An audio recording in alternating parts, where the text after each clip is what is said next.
আমরা গত রাত 12টা এখানে আসছি, তারপর থেকে এখানে উপস্থিত করতেছি। ইনশাআল্লাহ 17 বছর পর আমাদের দেশনায়ক এবং তারুণ্যের অহংকার জনাব মোহাম্মদ তারেক রহমান আমাদের দেশে ফিরে আসতেছে। তো উনি আসার পরে অবশ্যই আমরা আশাবাদী রাজনীতিতে একটু পরিবর্তন আসবে এবং আমাদের অভিভাবক এতদিন আমাদের মাঝে ছিল না, দেশের বাইরে ছিল। তো এই 17 বছরে অনেক জুলুম নির্যাতন শিকার হয়েছে। উনি আসার পরে যে পরিবর্তনগুলো আসতে পারে, আমরা মনে করি অনেক বাঙালি ভাই শিক্ষিত, কিন্তু চাকরি নেই এবং কর্মসংস্থান নেই অনেক গরিব লোকের, এমনকি অনেক গরিব লোক। মোনালিসা হেভি ফ্লো 15 পিস প্যাকেটের সাথে 8 পিসের একটি প্যাকেট একদম ফ্রি। ভালো করে খেতেও পারতেছে না। এই 17 বছর অনেক জুলুম নির্যাতন গরিবের উপরেও গেছে।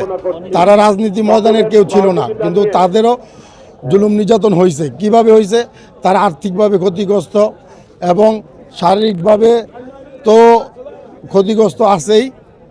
সব কিছু মিলিয়ে জিলে আমরা আশাবাদী অবশ্যই আমাদের একটা নতুন বাংলাদেশ নতুন করে গড়ে উঠবে এবং সবাই মধ্যবিত্ত হোক আর নিম্নবিত্ত হোক, সবাই একই কাতারে চলাফেরা করবে এবং সবাই কামাই রোজগার সব দিকে ভালো থাকবে। রাতে আমরা যখন আসি, আমরা আসার পরে এখানে দেখেছি আমরা লাখো লাখো মানুষের জমায়েত। আমরা আসার পরে এই পর্যন্ত আরও লক্ষ লক্ষ মানুষ আসতেছে এবং ভোর সকালের পর থেকে মনে হয় এই পর্যন্ত কোটি মানুষ ছাড়িয়ে গেছে।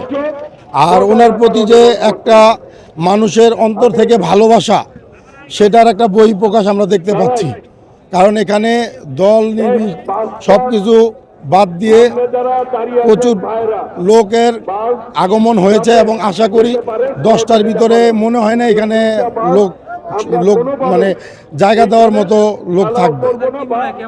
আমি আশা করি এখানে কমসে কম 1.5 থেকে 2 কোটি লোকের জমাত হতে পারে।